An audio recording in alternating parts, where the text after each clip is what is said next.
నమస్కారం. వార్తలకు స్వాగతం. ముందుగా ముఖ్యాంశాలు.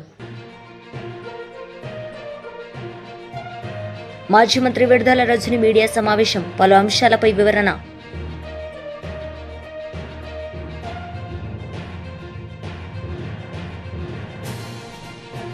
ఈసారైనా విభజన హామీలపై స్పష్టత ఇస్తారా లేదా అని ప్రశ్నించిన వైఎస్ షర్మిల. మాజీ మంత్రి విడుదల రజని మీడియా సమావేశం నిర్వహించారు. ఈ సందర్భంగా పలు అంశాలపై ఆమె మాట్లాడారు. ఈ సంవత్సర కాలంగా అనేక కార్యక్రమాల్లో భాగంగా జగన్మోహన్ రెడ్డి గారు రాష్ట్రంలో అనేక డిస్ట్రిక్ట్స్కి రకరకాల కార్యక్రమాలలో భాగంగా టూర్ చేయడం జరుగుతూ ఉంది. మొన్న పల్నాడులో సత్తెనపల్లి నియోజకవర్గానికి సంబంధించి జగన్మోహన్ రెడ్డి గారు యొక్క రాక ఒక ప్రత్యేక పరిస్థితుల్లో ఒక ప్రత్యేకమైనటువంటి టూర్గా మనం చూడాల్సినటువంటి అవసరం ఉంది. ఎందుకంటే రిజల్ట్స్ వచ్చిన వెంబటే నాగమల్లేశ్వరరావు అనేటువంటి ఒక మా పార్టీకి సంబంధించినటువంటి ఉప సర్పంచ్, అతన్ని పోలీసుల యొక్క హరాస్మెంట్, తీవ్రమైన పోలీసుల యొక్క హ్యూమిలియేషన్, అంటే వాళ్ళు అన్నటువంటి మాటలు, పోలీసులు వేధించినటువంటి తీరుని భరించలేక తట్టుకోలేక తను ఆత్మహత్య చేసుకోవటం, తను చనిపోవడం జరిగింది. మరి ఆ పోలీసుల యొక్క ప్రవర్తన వల్ల కూటమి ప్రభుత్వం అధికారంలోకి వస్తూనే తనని ఇబ్బంది పెట్టి తన మరణానికి కారణమైనటువంటి ఈ కూటమి ప్రభుత్వం మరి ఆ కుటుంబాన్ని పరామర్శించడానికి జగన్మోహన్ రెడ్డి గారు వస్తే పోలీసులు, నాకు తెలిసి జిల్లాలో ఉన్నటువంటి పోలీసులు బలగాలన్నీ కూడా, యంత్రాంగాలన్నీ కూడా వచ్చి మొన్న ఈ కార్యక్రమానికి సంబంధించి ఎక్కడికక్కడ కూడా పూర్తి స్థాయిలో అన్ని మెజర్స్ తీసుకొని వాళ్ళు పకడ్బందీగా ఈ ప్రోగ్రామ్ని విఐపి ఎవరైతే ప్రొటెక్టివ్ ఉన్నారో జగన్మోహన్ రెడ్డి గారికి సంబంధించినటువంటి ప్రొటెక్షన్ గురించి కాకుండా ఈ కార్యక్రమానికి విచ్చేస్తున్నటువంటి ప్రజల్ని అడ్డుకునేందుకు శత విధాలుగా ప్రయత్నం చేసి ఎక్కడికక్కడ అడ్డుకునేందుకు ఒక స్పెషల్ గైడ్ లైన్స్ ఇచ్చి ఈ పోలీసు బలగాలన్నీ కూడా వేల మంది సంఖ్యలో పోలీసుల్ని డిప్లాయ్ చేసి ప్రోగ్రామ్ని ఫెయిల్ చేసేటువంటి ఒక కార్యక్రమం, ఒక మ్యారథాన్గా తీసుకొని పోలీసులు ఏ విధంగా ముందుకు వెళ్లారో రాష్ట్ర ప్రజానికం మొత్తం కూడా చూసింది.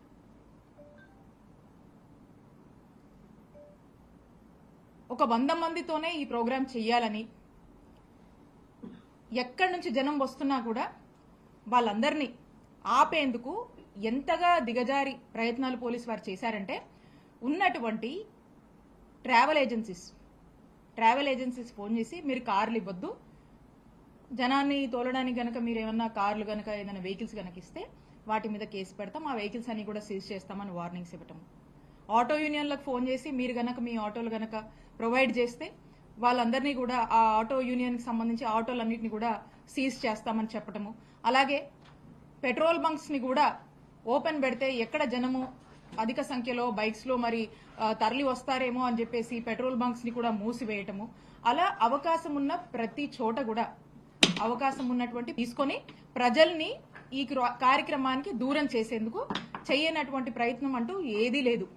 అయినప్పటికీ కూడా ఎంతో పెద్ద ఎత్తున తండోపతండాలుగా జనం వచ్చి, ఇంత పెద్ద ఎత్తున జగన్మోహన్ రెడ్డి గారికి స్వచ్ఛందంగా జనం వచ్చి, ఎక్కడ కూడా మా పల్నాడు జిల్లాలో ఎక్కడ ఏ ఇన్ఛార్జ్ కూడా ఎవ్వరం కూడా ఒక కార్లు పెట్టడం కానీ, జనం మొబిలైజేషన్కి సంబంధించి వాళ్ళకు ఒక ఆయిల్ ప్రొవైడ్ చేయడం కానీ, వాళ్ళకి ఏదైనా ఆటోలో లేకపోతే other means of transport provide చేయడం కానీ ఎక్కడ కూడా జరగలేదు.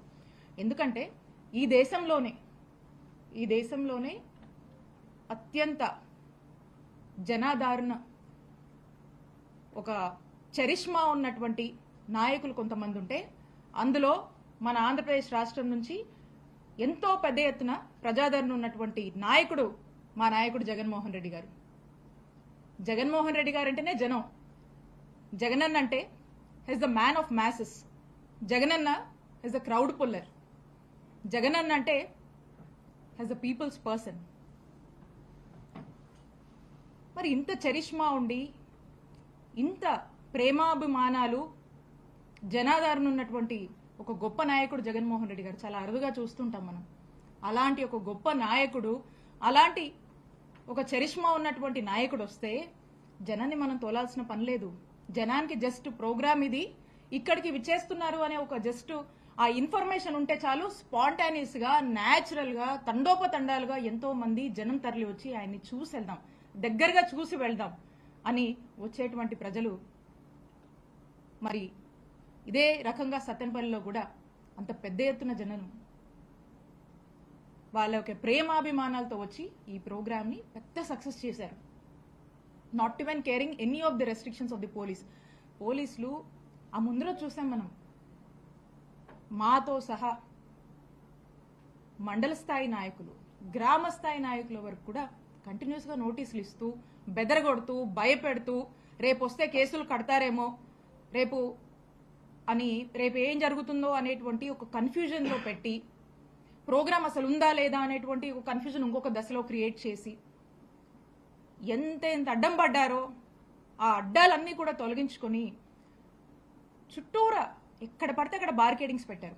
ఆ బార్కేడ్లు కూడా లెక్క చేయకుండా పొలాల్లోంచి చూసారు, చాలా మంది విజువల్స్ సోషల్ మీడియాలో కానీ చాలా మందికి కూడా తెలుసు, పొలాల్లోంచి ఎక్కడ దారి లేకపోయినా ఏదో ఒక దారి వాళ్ళు చూసుకొని న్యాచురల్, కనీసం ఆ ప్రోగ్రాంలో మంచినీళ్లు కూడా లేనటువంటి పరిస్థితులు, ఏ షాప్ కూడా ఓపెన్ చేయండి. మాజీ ఎమ్మెల్యే జీవన్ రెడ్డి మీడియా సమావేశం నిర్వహించారు. ఈ సందర్భంగా పలు అంశాలపై ఆయన మాట్లాడారు. ఉన్నాడు ఈ రేవంత్ రెడ్డి కాబట్టి వారి యొక్క స్కాములన్నీ వివరంగా చెప్తాం, ఒక 2 నిమిషాలు ఓపికగా వినాలి. ఏ ఫర్ కాంగ్రెస్ చరిత్ర అంతే, ఏ ఫర్ అన్ముల బ్రదర్స్ స్కాములు, బి ఫర్ బస్సుల స్కాము, 4000 బస్సులు కొన్నారు, సి అంటే కరప్షన్, కమిషన్లు, కలెక్షన్లు, మక్కల స్కామ్ కూడా దీంట్లో ఉన్నది. మెల్లగా దీనికి ఒకటే రోజు మనం 26 స్కాముల గురించి చెప్పలేం కాబట్టి మెల్లగా చెప్తాం. ఇది అంతం కాదు, ఆరంభం మాత్రమే. ఈరోజు ఒక స్కామ్ మీద ఒక 10,000 కోట్ల స్కామ్ గురించి చెప్తాము. దానికి ముందు ఈ అంటే ఎంప్లాయీ రిక్రూట్మెంట్ స్కామ్లు, ఎఫ్ ఫర్ ఫార్మా భూదందాలు, 4th సిటీ స్కామ్లు, D for documentary forger scams, ఢిల్లీకి డబ్బులు పంపుడు విలేకరులందరికీ తెలుసు. ఎఫ్ అంటే ఫయూమ్ ఖురేషి అక్రమాలు, సీఎంకు నమ్మిన బంట ఒక ఆయన ఉంటాడు ఫయూమ్ అని, ఆయన ఏడా ఉంటాడంటే 1000 కోట్ల పైన దందా ఏడని ఉండని ఆడ ఎంటర్ అవుతాడు ఆ స్కామ్లల్లో. సెంటర్ ఏదైనా ఎంటర్ మీడియేటర్ అన్నట్టు, పవర్ బ్రోకర్. ఈ రంజిత్ రెడ్డికి ఈ రేవంత్ రెడ్డికి మధ్యలో బ్రోకర్. చెప్పినా కదా ఎఫ్ దాకా వచ్చింది. ఎఫ్ అంటే ఫయూమ్ ఖురేషి యొక్క అక్రమాలు, స్కామ్లు, అది వరుస పెట్టి ఉంటాయి, ఎపిసోడ్ 1, 2, 3 అవన్నీ వస్తాయి దాని వెనుక. జీ అంటే గ్రెయిన్ స్కామ్. హెచ్ అయితే మీకు తెలుసు ఇక హైడ్రా క్లియరెన్స్, ఎవడన్నా పాత బకాయిలు చెల్లించాలా, ఢిల్లీకి మూటలు పోవాలా, నిన్న బర్త్డే గిఫ్ట్ ఇచ్చి రావాలా ముఖ్యమంత్రి అంటే హైడ్రా క్లియరెన్స్ కావాలా, అది హైడ్రా స్కామ్. హైడ్రా ఎందుకు వచ్చింది, ఏడగుల కొడుతురు, స్వయంగా ఎమ్మెల్యేలు కూడా హైకోర్టులో పిల్ రిట్ చేయాల్సిన అవసరం ఏర్పడ్డది వాళ్ళకి. కాబట్టి ఈ హైడ్రా కలెక్షన్ స్కామ్, హెలికాప్టర్ టూర్లు, హైడ్రా క్లియరెన్స్. హెచ్ అంటే, ఐ అంటే ఇందిరమ్మ ఇండ్లు, సత్యనారాయణ పేరు మీద కూడా స్కాములు చేస్తున్నారు. ఏ లీడర్ అడిగియాల 50,000 30,000 లేనిది ఇండ్లు ఇస్తలేరు, అది ఇందిరమ్మ ఇండ్ల కుంభకోణం. జే అంటే జలయజ్ఞం పేరుతో ధనయజ్ఞం, మంత్రులు అధికారులు జైళ్ల పాలయ్యారు ఈ స్కామ్లు. కే అంటే అదిగా వాల్మీకి కర్ణాటక కోఆపరేటివ్ స్కామ్ ద్వారా రేవంత్ రెడ్డి అకౌంట్లోకి 45 కోట్లు వచ్చినాయి అఫీషియల్గా ఎంపీ ఎలక్షన్లా, అదొక స్కామ్. ఎల్ అంటే లియోనియా రిసార్ట్ స్కామ్, 10,000 కోట్లది. ఇది అతిపెద్ద స్కామ్, వైట్ కాలర్ క్రైమ్. దాని గురించి ఇప్పుడు మీకు చెప్పబోతా, విత్ డాక్యుమెంట్స్ ఎవిడెన్స్ ప్రూఫ్తో అది ఉంది. ఏమైంది, ఎంత అయింది, ఎంతకు వచ్చింది, దాంట్లో మాజీ ఎంపీ రంజిత్ రెడ్డి ఏమున్నాడు, ముఖ్యమంత్రి బ్రదర్స్ ఏమున్నారు, పవర్ బ్రోకర్ ఇటీవల ఫేమస్ అయిన అందాల పోటీలో ఫేమస్ అయినటువంటి మన ఫయూమ్ ఖురేషి ఉన్నాడు దాంట్లో, దాన్ని వివరంగా చెప్తా. ఎం అంటే మైనింగ్ మాఫియా, 4,500 క్రషర్లు. మనం అప్పట్లో ఐఎన్సీసీ భూమిలో బొగ్గు కుంభకోణం. ఇప్పుడు ఈ భూమిలో తెలంగాణలో ఏంటంటే మట్టిని, నల్లమట్టి ఆర్మూర్ల ఒక 50,000 టిప్పర్లు అమ్ముకున్నారు, 4,500 క్రషర్లు, ఇసుక దందాలు. ఎక్కడికక్కడ ఎమ్మెల్యేలు ఎక్కడికక్కడ కాంగ్రెస్ వాళ్ళు పంచుకుంటారు, అది మైనింగ్ మాఫియా స్కామ్. ఇక నేషనల్ హెరాల్డ్ స్కామ్ అయితే మనం స్వయంగా మన ముఖ్యమంత్రి రేవంత్ రెడ్డి గారే వారు A3 ఉన్నారు దాంట్లో, అది మీ మీడియా మిత్రులకు ప్రత్యేకంగా చెప్పాల్సిన అవసరం లేదు. ఆఫర్ స్కామ్లు, ఆన్లైన్ బెట్టింగ్లు.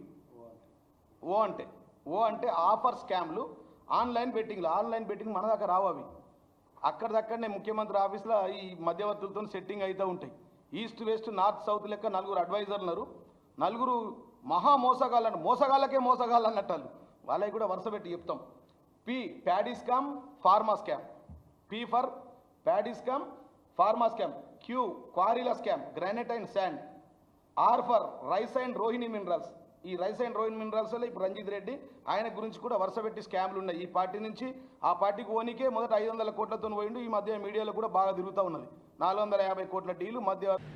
ఈసారైనా విభజన హామీలపై స్పష్టత ఇస్తారా లేదా అని వైఎస్ షర్మిల ప్రశ్నించారు. ఆంధ్ర రాష్ట్ర ప్రజల గుండెలు మండిపోతున్నా ఏ మొహం పెట్టుకుని రాష్ట్రానికి మోదీ వస్తున్నారని ఎద్దేవా చేశారు. ప్రతిసారి ఆంధ్ర రాష్ట్రానికైనా విశాఖపట్నానికైనా వస్తున్నారు, పోతున్నారు. మీ భద్రత మీకు ఉంటుంది కాబట్టి, మీ ముందుకొచ్చి ఎవరు ప్రశ్నించే లిబర్టీ లేదు కాబట్టి, ఆ స్వతంత్రం ఈ దేశంలో లేదు కాబట్టి ప్రధానిని ఎవరు ప్రశ్నించలేకపోతున్నారు. కానీ ఆంధ్ర రాష్ట్ర ప్రజల గుండెలు మండిపోతున్నారు. ఏ ముఖం పెట్టుకుని మోడీ గారు మళ్ళీ మళ్ళీ వస్తున్నారు మన రాష్ట్రానికి అని కాంగ్రెస్ పార్టీ ప్రశ్నిస్తుంది. మోడీ గారు 11 సంవత్సరాల క్రితం మన తిరుపతికి వచ్చి ప్రత్యేక హోదా 10 సంవత్సరాలు ఇస్తామని మాటిచ్చి వెళ్ళారు. ఇప్పటికి 11 సంవత్సరాలు అయిపోయింది. ఇంతవరకు ప్రత్యేక హోదా ఊసేలేదు. ప్రత్యేక హోదా ఇవ్వబోము అని కూడా నిస్సిగ్గుగా చెప్తున్నారు. అంటే మీ మాట మీద మీకెంత గౌరవం ఉందో ప్రజలు చూస్తున్నారు. ప్రత్యేక హోదా అన్నది విభజన హక్కు. ఆంధ్ర రాష్ట్రం విడిపోయినప్పుడు ఆంధ్ర రాష్ట్రం ఎంతగా కోల్పోయిందో ప్రజలందరికీ తెలుసు. ఆంధ్ర రాష్ట్ర ప్రజలకు ముఖ్యంగా తెలుసు. అయినా కూడా ప్రత్యేక హోదా విషయంలో మోడీ గారు ఇంతవరకు మోసం చేస్తూనే ఉన్నారు. ప్రత్యేక హోదా గురించి ఇప్పటి వరకు కూడా ఇస్తాము అని కానీ సానుకూలంగా కానీ స్పందించటం లేదు మోడీ గారు. అయినా కూడా చంద్రబాబు గారు, పవన్ కళ్యాణ్ గారు మద్దతు ఇస్తున్నారు. అంటే వీళ్ళకు ప్రజల సంక్షేమం ముఖ్యమా, ప్రజల అభివృద్ధి ముఖ్యమా, లేకపోతే వాళ్ళ రాజకీయ ప్రయోజనాలు ముఖ్యమా ప్రజలందరూ గమనిస్తున్నారు. మోడీ గారిని ప్రశ్నిస్తున్నాం. పోలవరం ప్రాజెక్టు కట్టాలి అన్నది మా విభజన హక్కు. పూర్తి ఖర్చులు కేంద్ర బాధ్యత తీసుకొని కట్టాలి అన్నది మా హక్కు. అయితే అది మాకు ఇచ్చిన హామీ అయితే ఇప్పుడు ఈరోజు పోలవరం ప్రాజెక్టుకు సంబంధించి 45 మీటర్లలో కాదు 41 మీటర్లకే కడతాము అని బహిరంగంగా పార్లమెంటులోనే చెప్పి కొన్ని నిధులు మంజూరు చేశారు. ఇది అన్యాయం కాదా అని మోడీ గారిని అడుగుతున్నాం. పోలవరం ప్రాజెక్టు 45 మీటర్ల నీళ్ల నిల్వ ఉంటేనే అది గ్రావిటీ బేస్డ్ ప్రాజెక్ట్. ఇలా 41 మీటర్ల కట్టే అది లిఫ్ట్ ఇరిగేషన్ ప్రాజెక్ట్ అవుతుంది, ఒక బ్యారేజ్ అవుతుంది. అసలు పోలవరం ప్రాజెక్టు ఎసెన్స్ ని, దాని స్పిరిట్ ని మొత్తం కూని చేస్తున్నారు మోడీ గారు. పార్లమెంటులోనే ఇది అనౌన్స్ చేస్తే వైసీపీ అయినా, టీడీపీ అయినా, జనసేన అయినా ఏది మాట్లాడలేదు. మాకు 45 మీటర్లే కావాలి అని పార్లమెంటులో నిలదీసిన ఒక్క మగాడు లేడు, ఒక్క పార్లమెంటేరియన్ లేదు. ఇది ఎంత దురదృష్టకరమో ప్రజలందరూ ఆలోచించారు. మోడీ గారు విశాఖపట్నంకి వస్తున్నారు, సమాధానం చెప్పాలి. ప్రత్యేక హోదా గురించి సమాధానం చెప్పాలి, పోలవరం గురించి సమాధానం చెప్పాలి. అలాగే రాజధానికి కూడా అప్పులు ఇస్తున్నారు. మాకు అప్పులు కావాల్సింది, మాకు రాజధాని కావాలి. రాజధాని కట్టాల్సిన బాధ్యత కేంద్రానికి, రాజధాని పూర్తి చేసి ఇవ్వాల్సిన బాధ్యత కేంద్రానికి. ఈరోజు మాకు ఎందుకు అప్పులు ఇస్తున్నారు? ఈ అప్పులన్నీ మళ్ళీ మా మీద, మా బిడ్డల మీద పడతాయి. అంటే మనం మళ్ళీ భూమిని అమ్ముకొని కట్టుకోవాలి. మాకేం అవసరం ఉంది? మోడీ గారు ఇవన్నీ సమాధానం చెప్పాలి. విశాఖపట్నం స్టీల్కు సంబంధించి ఇంతవరకు కూడా ప్రైవేటైజ్ చేయబోము అని చెప్పటం లేదు మోడీ గారు. పార్లమెంటులో ఏదైతే ప్రైవేటైజ్ చేసే ఆలోచన ఉందో ఆ ఆలోచనకు మేము కట్టుబడి ఉన్నాము అని ఇటీవల కూడా ఒక కేంద్ర మంత్రి చెప్పారు. అంటే విశాఖ స్టీల్ ఎప్పుడు ప్రైవేటైజ్ చేస్తారో తెలియక బిక్కుమంటూ ఇక్కడ వాసులు బతుకుతున్నారు. ఇది చాలా అన్యాయం. అసలు ఏ కారణం లేకుండా 4,000 5,000 మందిని అకారణంగా తొలగించేశారు. ఇలా తొలగించుకుంటూ పోయి దాన్ని మెల్లగా కూని చేసే క్రమంలో పడ్డారు మోడీ గారు. ఇవన్నీ డైరెక్ట్ గా కాకపోయినా ఇండైరెక్ట్ గా చంద్రబాబు గారు సపోర్ట్ చేస్తున్నట్టే. ఎందుకంటే మోడీ గారు చేస్తున్న అన్యాయాలు ఏ ఒక్కటి ప్రశ్నించకుండా వాళ్ళకు కంటిన్యూస్ గా మద్దతు ఇస్తున్నారు చంద్రబాబు గారు. అంటే దాని అర్థం ఆంధ్ర రాష్ట్ర ప్రజలకు వెన్నుపోటు పొడుస్తున్నారు అని. మోడీ గారు విశాఖపట్నం వస్తున్నారు. వీటన్నిటి మీద కూడా ప్రజలకు సమాధానం చెప్పాలి. ఉత్తరాంధ్ర రాయలసీమకు స్పెషల్ ఎకనామిక్ ప్యాకేజ్ ఇస్తామని చెప్పారు, నిధులు ఇస్తామని చెప్పారు. ఎంత ఇస్తున్నారు? ఎప్పుడు ఇస్తున్నారు? అసలు ఇస్తున్నారా లేదా? మీ ఆలోచన ఏమిటి? అసలు ఏ దానికి సమాధానాలు చెప్పకుండా ప్రజలకు ఏ భరోసాను ఇవ్వకుండా ఈ పాటికి మీరు వస్తున్నారు. ఇప్పుడు యోగాంధ్ర అంటారు. అవసరమా? ప్రజలకు ఏం అవసరం అండి? అది కదా మీరు చేయాల్సింది. ప్రజల పల్సును, ప్రజల నాడిని అర్థం చేసుకోలేని నాయకులు మీరు. ఏమి నాయకులు? మళ్ళీ కాంగ్రెస్ పార్టీ డిమాండ్ చేస్తుంది, మోడీ గారు వస్తున్నారు, వీటన్నిటికీ సమాధానం చెప్పాలని కాంగ్రెస్ పార్టీ మోడీ గారిని డిమాండ్ చేస్తుంది. మొన్న జరిగిన జగన్మోహన్ టీడీపీ సీనియర్ నాయకులు గోరంట్ల బుచ్చయ్య చౌదరి మీడియా సమావేశం నిర్వహించారు. ఈ సందర్భంగా పలు అంశాలపై ఆయన మాట్లాడారు. రాజకీయాలను ప్రోత్సహించి ఏ విధంగా అధికారంలోకి వచ్చాడో మనం చూసాం. గోబెల్స్ ప్రచారం, తప్పుడు ప్రచారం ద్వారా అధికారంలోకి వచ్చి అరాచకం సృష్టించి ప్రజాస్వామ్య హక్కులు హరించి రాజ్యాంగేతర శక్తిగా మారి ఏ విధంగా రాష్ట్రాన్ని భ్రష్టు పట్టించాడో మనం చూసాం. సంవత్సరం అవుతుంది అధికారం కోల్పోయి. ఆయనకేదో ప్రజలు తీవ్ర ద్రోహం చేశారని, తాను ఎక్కడో దైవాంశ సంపూర్ణలాగా నేను ఫీల్ అవుతున్నానన్న భావనలో ఆయన ఉన్నారు. ఎక్కడో బ్యాలెన్స్ తప్పినట్టుగా ఉన్నాడు ఈయన బహుశా ఎర్రగడ్డలోనూ విశాఖ మానసిక ఆసుపత్రిలోనూ చికిత్స చేయాల్సిన అవసరం ఉంది. కట్టుదప్పిపోతా ఉన్నాడు. అసెంబ్లీకి రాడు, సమస్యల మీద మాట్లాడడు, ప్రజా సమస్యల్లోకి వెళ్ళడు. కేవలం కుట్ర రాజకీయాలకు తెరలేపి తన పర్యటన కొనసాగిస్తూ ఉన్నాడు. రౌడీ మోకల్ని వెనక వేసుకొని, గంజాయి మోకల్ని వెనక వేసుకొని రౌడీల్ని పరామర్శించడం కోసం వెళ్ళటం మనం చూస్తూ ఉన్నాం. నిన్న సత్తెనపల్లి నియోజకవర్గంలో పర్యటన కూడా మనం చూసాం. కేవలం 100 మందికి పర్మిషన్ ఉంటే ఏ విధంగా 1000 మందిని పోగేసి భయంకరంగా ప్రవర్తించాడో మనం చూసాం. అక్కడ ఏ విధమైన స్లోగన్లు ఇప్పించాడో మనం చూసాం. తక్షణమే అధికారం కావాలి, తక్షణమే ముఖ్యమంత్రి సీట్లో కూర్చోవాలి, అరాచకాలు సృష్టించాలి, అవినీతితో దోచుకోవాలన్న లక్ష్యంలో ఆయన కార్యక్రమాలు ఉన్నాయి. రాష్ట్రంలో శాంతి భద్రతలు విఘాతం కలిగించేలాగా కార్యక్రమం చేసి రాష్ట్ర ప్రభుత్వాన్ని అబాసు పాలు చేయాలన్న లక్ష్యంలోనే ఆయన కార్యక్రమాలు నడుస్తూ ఉన్నాయి. అభివృద్ధి సంక్షేమంతో సంవత్సర కాలంగా ముందుకు వెళ్తూ ఉంది ఈ ప్రభుత్వం. ఎక్కడా కూడా ప్రజాస్వామ్య హక్కులకి భంగం కలిగించకుండా శాంతియుతంగా ప్రదర్శన చేసేదానికి అనుకూలిస్తుంది. కనుకనే జగన్మోహన్ రెడ్డి ఎక్కడికైనా వెళ్ళగలుగుతూ ఉన్నాడు. ఇవాళ ఎక్కడికి వెళ్ళినా అరాచకం, ఆటవికం విధానం, పోలీసుల మీద దాష్టీకం, ప్రజల మీద దాష్టీకం. నిన్న జరిగిన పర్యటనలో 2 మరణిస్తే కనీసం వాళ్ళని పరామర్శించడానికి కూడా వెళ్ళాల. ఎవరు? ఈ నాగమల్లేశ్వరరావు. నువ్వు గెలుస్తావని బెట్టింగ్ కాసి ఆయన అప్పులు తీర్చలేక, బెట్టింగ్ డబ్బులు ఇవ్వలేక ఆత్మహత్య చేసుకుంటే దానికి సంవత్సరం తర్వాత పరామర్శకు వెళ్తావా? సంవత్సరం కిందట వెళ్ళలేకపోయావా? తెలుగుదేశం ప్రభుత్వం రాకముందు జరిగిన సంఘటన తీసుకొచ్చి తెలుగుదేశం వల్ల చచ్చిపోయాడని చెప్పే దౌర్భాగ్య స్థితిలో నువ్వు ఉన్నావంటే, ఎక్కడైనా రైతులు కానీ ఎవరైనా పొరపాటున ఆత్మహత్య చేసుకుంటే దాన్ని అంతా కూడా ప్రభుత్వానికి పంపుతూ ఉన్నావు. అది ప్రభుత్వం చేసే హత్యలుగా చిత్రీకరిస్తూ ఉన్నావు. నీ సొంత బాబాయిని హత్య చేయించి ఆ నేరాన్ని మాఫీ చేసుకోవడం కోసం నువ్వు పడుతున్న తిప్పలన్నీ మనం చూస్తూ ఉన్నాం. పరిటాల రవి హత్య దగ్గర నుంచి అనేక హత్యల్లో సంబంధం ఉన్న నీకు ప్రజాస్వామ్యాన్ని గురించి మాట్లాడే హక్కు లేదు. నిన్నేమంటావు నువ్వు? గంగమ్మ జాతరలో పొట్టేళ్ళు తరలినట్టు నరుకుతాం అని చెబితే అది తప్పే ఉందని అంటున్నావు. ప్రజాస్వామ్యానికి విఘాతం కలిగిస్తూ, అక్రమ విధానాలు తప్పుడు ప్రోత్సాహం చేస్తూ నక్సలైట్లుగా మార్పుని చెబుతున్న నీకు ప్రజాస్వామ్యవాదులకి భంగం కలిగించే విధానంలో నువ్వు వెళ్తున్నావు. నీకు తగిన గుణపాఠం చెప్పాల్సిన పరిస్థితి ఆసన్నమైందని మనం చేస్తూ ఉన్నాం. ఆ దోపిడీ డబ్బుతో విచ్చలవిడిగా ఖర్చు పెట్టి న్యాయ వ్యవస్థను కూడా దెబ్బతీసేలాగా కార్యక్రమాలు చేసిన విధానాన్ని మేము మర్చిపోలేదు. ఇవాళ నువ్వు ఎక్కడికి వెళ్ళినా ఏదో ఒక అలజడి సృష్టించడం. నువ్వు అనంతపూర్ వెళ్ళినా, రాప్తాడు వెళ్ళినా, తెనాలి వెళ్ళినా ప్రతి చోట నువ్వు చేసే అరాచకం. పొగాకు రైతుల పరామర్శతో వెళ్ళావు. నేను అడుగుతాను, నువ్వేం చేసావు రైతులకి? 5 సంవత్సరాల్లో రైతు సంక్షేమం పట్టించుకున్నావా? నీటిపారుదల రంగాన్ని అభివృద్ధి చేసావా? 10 లక్షల కోట్లు అప్పు తెచ్చిన నువ్వు దోచుకున్నావే కానీ ఏం చేసావని రైతులను ఎక్కడ ఆదుకున్నావు? పంటలకు గిట్టుబాటు ధర ఇప్పించావా? కొన్న ధాన్యానికి డబ్బులు ఇప్పించావా? ఏమీ లేదు కదా. సంక్షేమం ముసుగులో దోపిడీ చేసావు. కనీసం దళితులకి, బలహీన వర్గాలకి, మైనార్టీలు అనేక వర్గాలకి ఇస్తున్న సెల్ఫ్ ఫైనాన్స్ స్కీములన్నా ఇంప్లిమెంట్ చేసావా? నువ్వు అన్ని రంగాలని భ్రష్టు పట్టించావు. ఇవాళ అర్జెంటుగా అధికారంలోకి రావడం కోసం నీ రౌడీ మోకల్ని ఎంటేసుకొని కార్యక్రమాలు చేస్తూ కేంద్ర మంత్రి కిషన్ రెడ్డి మీడియాతో నవ్వుతూ నిర్వహించారు. ఈ సందర్భంగా పలు అంశాలపై ఆయన మాట్లాడారు.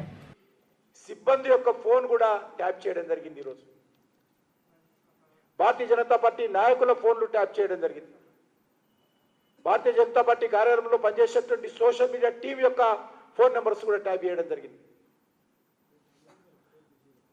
ఈ ప్రభుత్వము హైకోర్టులో చెప్పినట్టు హైకోర్టు యొక్క జడ్జీల ఫోన్లు, వ్యాపారస్తుల ఫోన్లు, సినిమా నటుల ఫోన్లు, ప్రతిపక్ష పార్టీల నాయకులు కార్యకర్తల ఫోన్లు, ఎన్నికైనటువంటి ప్రజాప్రతినిధుల ఫోన్లు కూడా అప్పటి బీఆర్ఎస్ ప్రభుత్వం ట్యాప్ చేస్తే ఇప్పటి వరకు కాంగ్రెస్ పార్టీ ప్రభుత్వము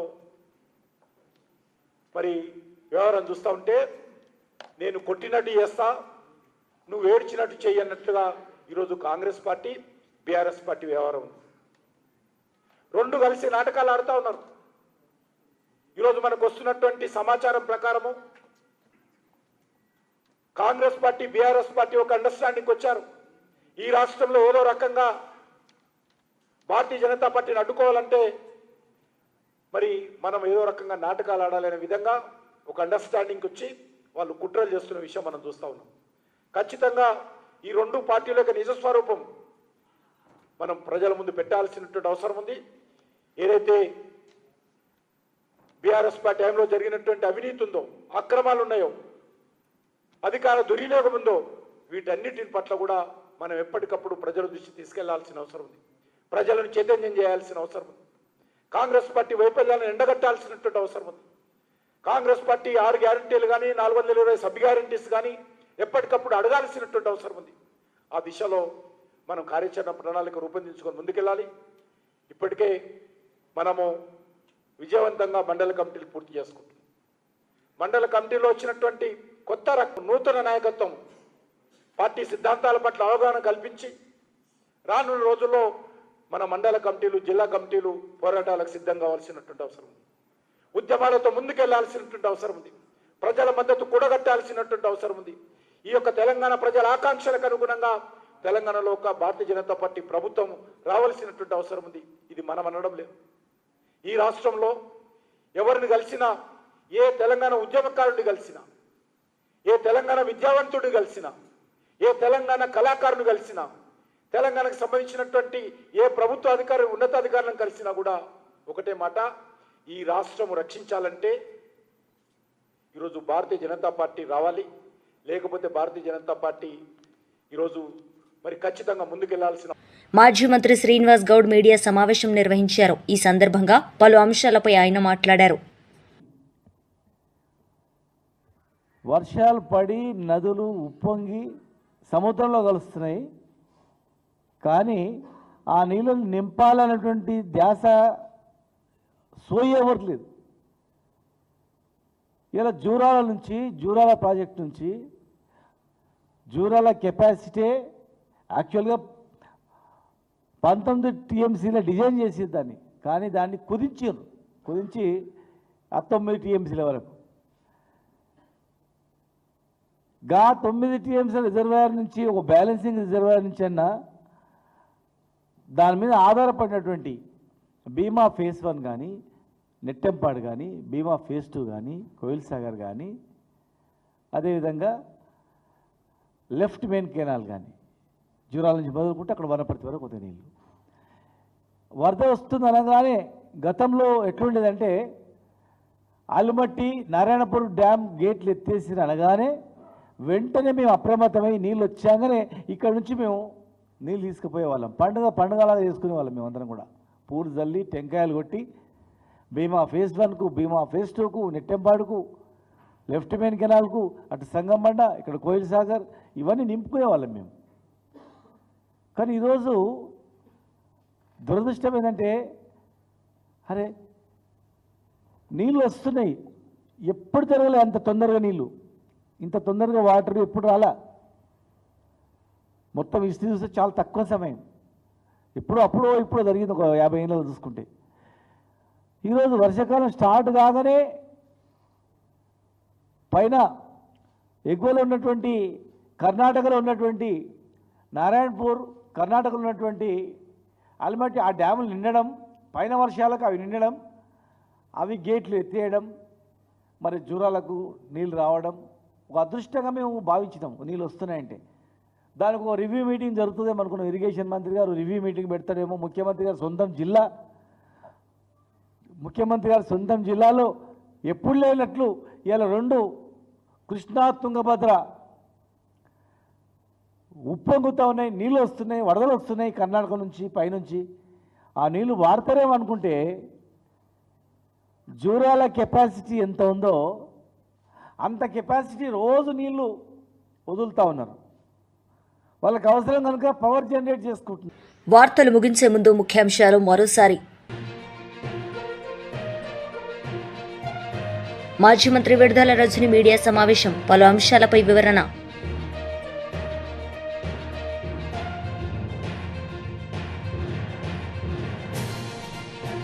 ఈసారైనా విభజన హామీలపై స్పష్టత ఇస్తారా లేదా అని ప్రశ్నించిన వైఎస్ షర్మిల.